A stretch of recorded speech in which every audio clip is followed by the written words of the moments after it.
Everyone, welcome back to the Vivaldi podcast, A Moment in Systems.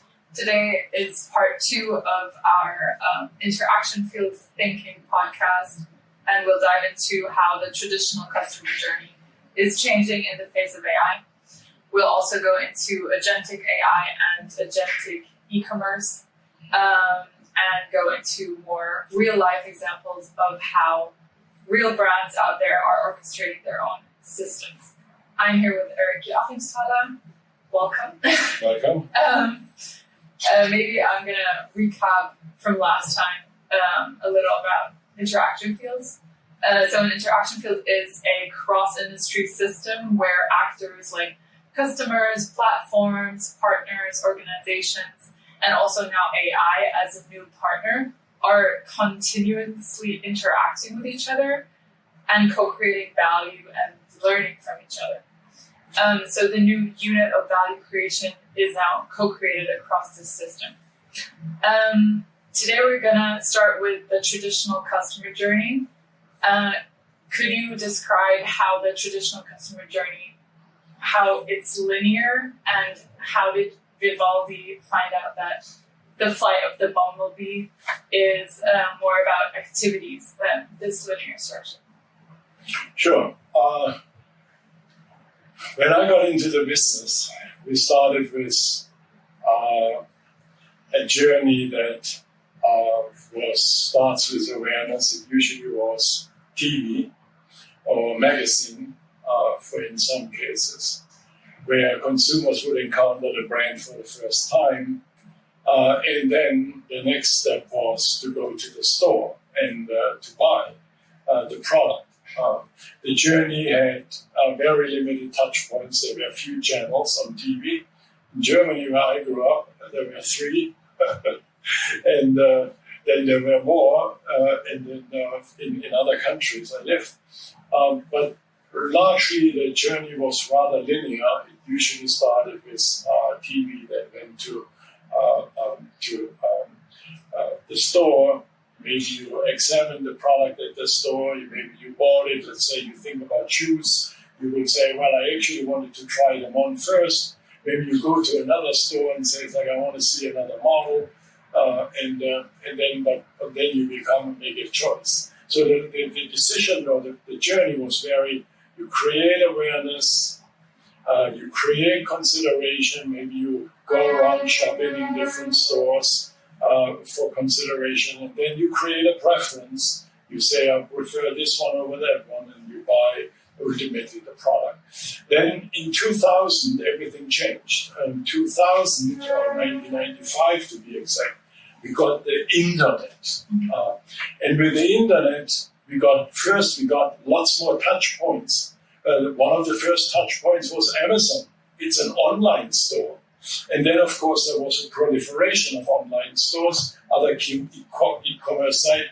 People started with their websites. And then in 2009 or 2005, 2006, we got social. So new touch points were actually platforms like Facebook, MySpace, it was before that, Friendster was before that. And you had more touch points that are social touch points when they are primarily with consumer interacting. And this created this plethora, this huge amount of touch points. And we started to talk about 2008, 2009, around the flight of the bumblebee. That a consumer no longer just follows a linear process, but actually jumps from one in almost an unpredictable way, the way a bumblebee would go, fly in an seemingly unpredictable way from one thing to the other, from the store to the social. We talk about today that, you can go in the store. We used to say, wow, the person's in the store, and while he's in the store, checks online for the prices. Mm-hmm. We said, that is a new a revolution. Yeah. And so that's where it's coming from. Okay. So back then, the customer was still in control of all of these touch points, choosing, am I going to go web rooming, showrooming, am I going to buy online if it's cheaper? Not quite. It's not the customer. Back then, it was the company, the brand that was in control, not the customer. The Okay, brand awesome. was in control basically, and you could control the channels or the touch points. You could orchestrate those touch points. And the time passed where more and more the brand was unable to manage all of those touch points. This brings us to today. Okay. So today, in the face of generative AI, agentic AI, how does even activity thinking, so if they're still moving like a bumblebee, if now agentic AI comes in, how does the journey change now? Today, things have changed, and today we think that you cannot anymore control your touch points. The control has now become something which we call orchestration. What you can do is you can build a technology, software, content, interactions, and design a system which we call a living system, a living operating system powered by AI or mediated by AI that helps the consumers to go from, or that helps you as a brand to connect with the consumer as the consumer basically follows the flight of the bumblebee. Okay. So if a brand now is the operating system using AI as this connective tissue, how do they design loops? How do they integrate AI into their system? So AI is sort of just another version. The way you think about it is, the way I think about it is I don't think about channels in first. I don't think about touch points. The way we created journeys in the past is through something we call episodes and moments.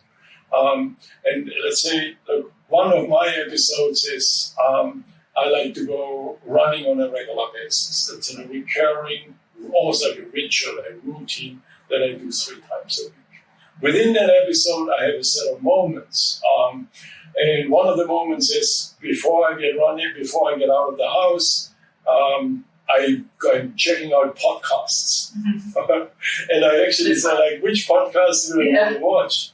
If I don't get a podcast on Spotify, then I go on something else. That's sort of one moment within that episode. Then I'm doing my stretch exercises, and then I'm off to run for 30 minutes. I put the podcast on and usually listen to it, and on the way back I have recovery, and I take some products that I like in order to recover faster, electrolytes and things like that.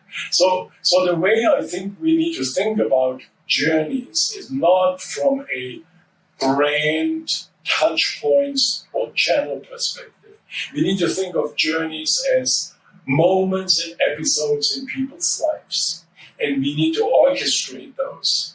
AI then is just one tool to actually help in that orchestration. For example, AI, in my example right now, AI can actually sense that I am getting ready for a run. If you look at my Nike Plus runs, you know exactly at what time I run. I run a Saturday. It's usually a few hours here or there. You can already sense. From location, you know where I am. I am running away from my house. I go down Hudson Yard, and I go down all the way to Financial District and back here in New York City. So you know already the length of my runs. You know if you have access to Nike, you know the speed I run. You know, actually, you can predict AI, you can predict when I need new running shoes, because you know how often I run and when probably my running shoes need some replacement. So with AI, you follow a particular methodology. We at Vivaldi call this the SRAL methodology, AI methodology. And that is to look at an episode or a moment, or a touch point, you could call it as well.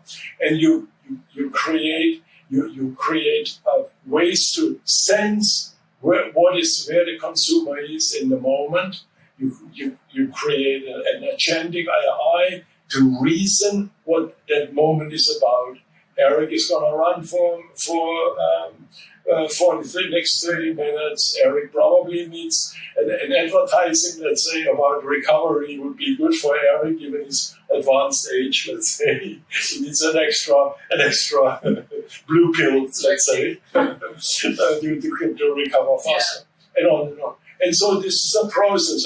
A stands for action. You can then go, such as purchase a particular some things for your run. And then there's an L, the learning loop. So SRAL is the technology we use, or the system we use, in order to make a journey intelligent, to make a journey powered by AI. And this works across industries, right? So if you, as Nike, this was an example, but we also had Sephora as an example. Maybe we could go into maybe the beauty industry a little more. Yeah. How are they, for example, creating these SRAL loops? Are they already working on that? Are they sensing moments in a different way than other brands? Yeah. You can see that in every technology revolution, some industry have some are a bit ahead of their time than others. In the past industry, in the social, let's say, industry, some of the media companies changed first when they created online newspapers and online things. So media was affected much more in the last revolution. In this one, I think companies like beauty companies or companies that are related to certain activities are sort of leading that way. This is a good example. Sephora, you mentioned. When you think about Sephora, the old days of Sephora was you would see something on TV or online. You would go in the store. You would maybe try it on in the store. You like it and you buy it, or you would see something on social media. A video from Sephora, you would say, "Oh, that's very interesting. I should go and visit the Sephora site."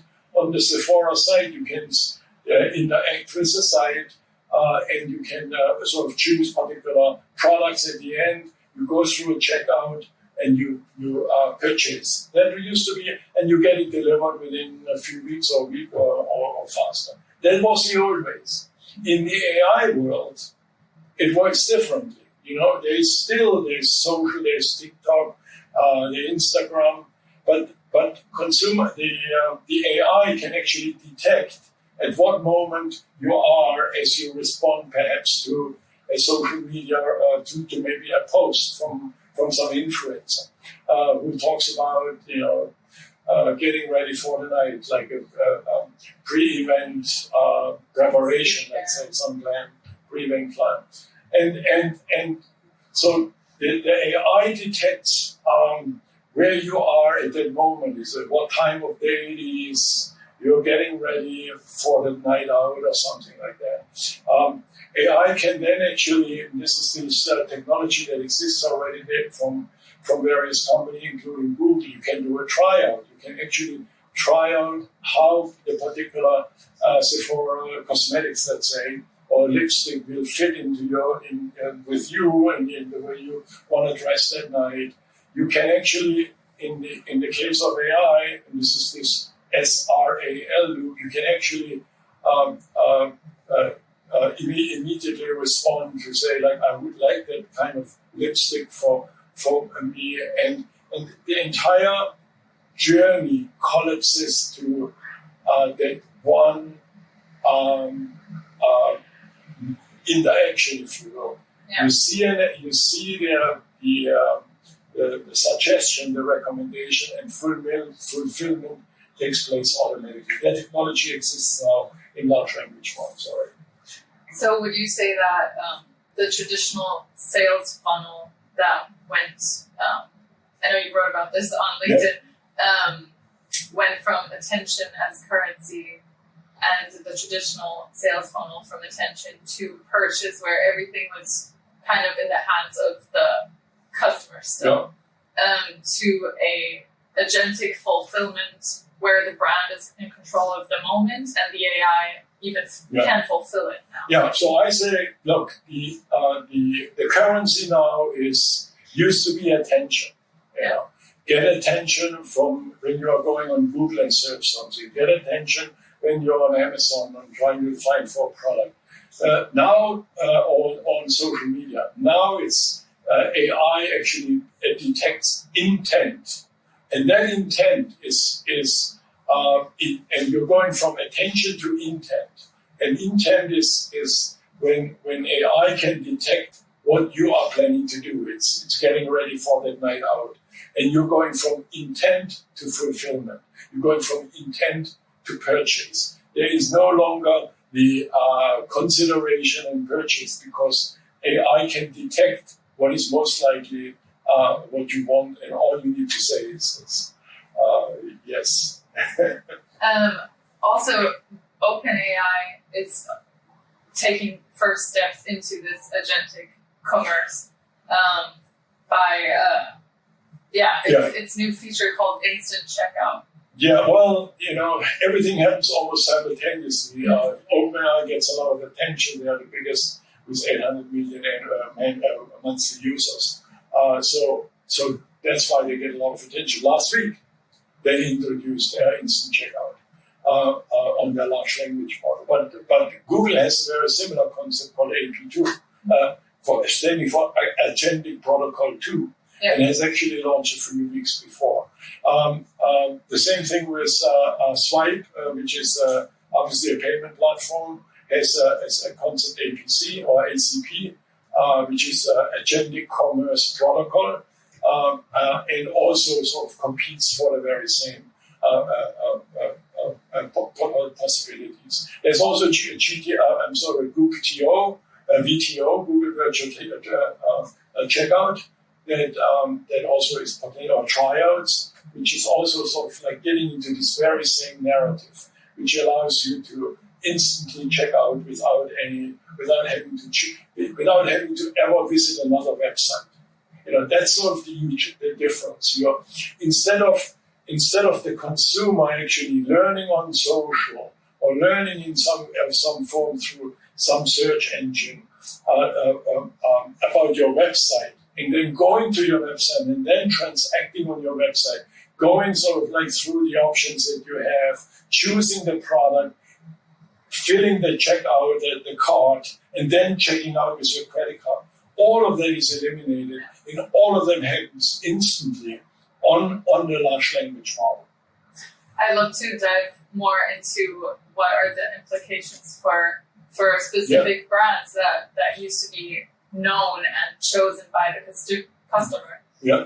So what remains now is the totality of what are you prompting the agentic AI to do, to buy. So if you say, I want a hotel that's under $120, all of the above are eliminated. There can be famous brands. Yeah. They're eliminated. Or if you say, I want free breakfast, and they offer everything else, but they don't have free breakfast, they're going to be gone. So what are the implications for brands? How are brands going to be advertising in the future? Very important, because until now, you paid Google for keywords, so that when something came up related to your service, let's say you're at your hotel, that Google will sort of list you first, you pay for the rank, and Google rank on Google, let's say.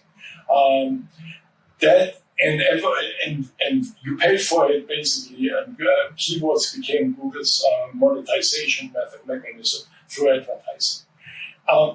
In the large language model, when you go into, let's say, ChatGPT or Gemini or Claude, and you say, or Perplexity, and you say, I want to spend in a weekend hotel, shouldn't cost more than $120. Your name doesn't show up. Your brand doesn't show up. So what that means is that what you need to change is how you as a brand show up on the internet and on large language models. And that means if you show up as my hotel is a romantic getaway in upstate New York for couples, let's say. That actually doesn't get you necessarily to be chosen or to be shown and There's be no visible. feature. So you need to figure out what gets people to what will they be asking on a large language model? What a large language model, the machine in this case, can pick up, and that means you need to figure out how the machine thinks.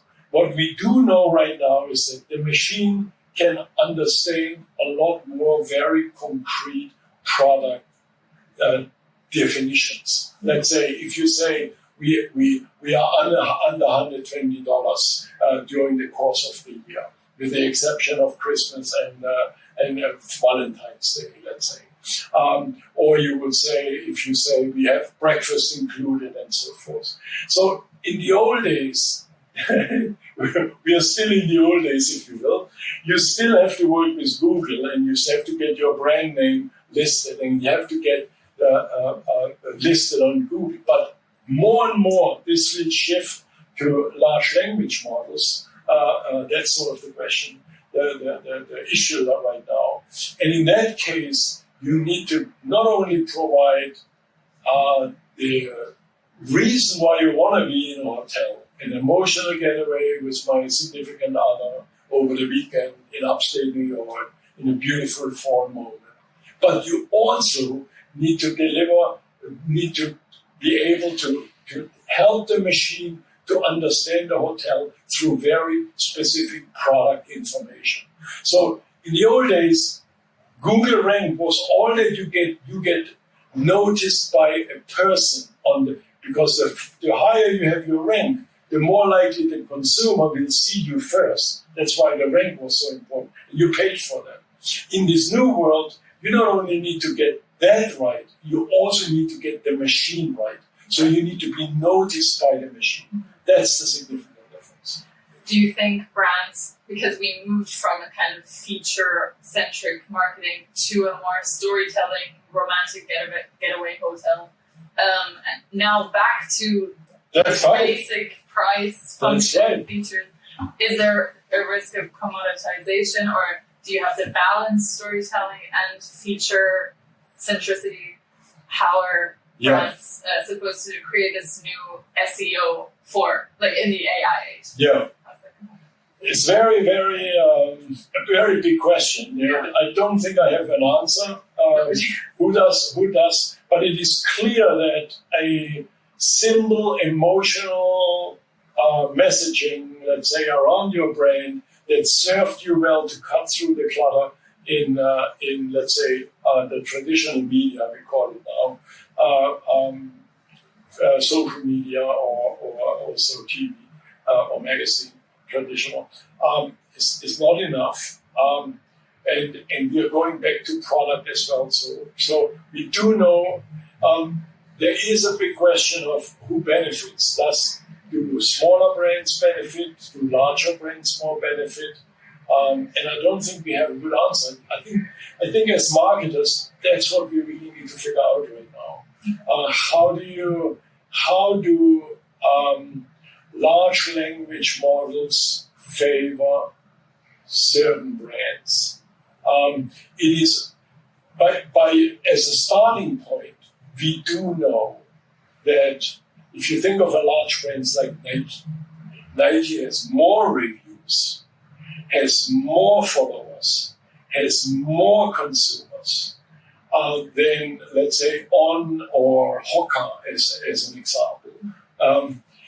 That alone means that there is more data, more information online in the internet that a large language model is trained on, which puts an advantage to the major brands. The question for us as marketers has to be, how do we grow that for large brands, but also give a fair advantage for smaller brands? Okay, that makes sense.